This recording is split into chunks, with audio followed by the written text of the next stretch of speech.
tämmönen Mazda 323. Pientä pesua. Pientä lommoa löytyy. Vähän lisää lommoa. Sielläkin. Tossakin.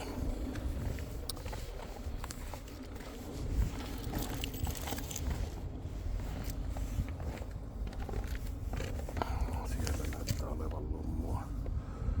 Suht ruosteeton, mutta lommonen. Ilmastointi näytti oleva sisältä about normi Masuka, mitä 157 000 ajettu.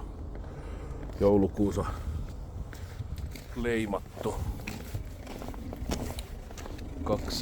Kaksilla renkailla käyttöautona menee varmasti leimalle. Leimalta taisi tulla merkintä vetonivelen suojakumi.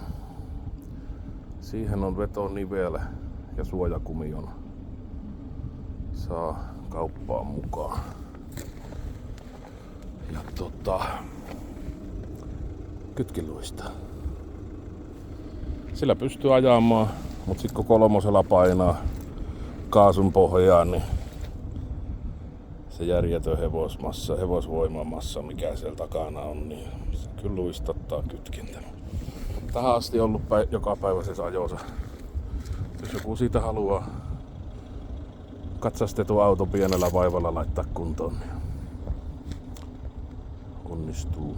Ja onnistuu kysyä, meillä onnistuu tehdä se kytkinremonttikin, että jos haluaa sitten remontoittuna sen tarjouksen saa siitä, mutta auto myyvät osakunnossa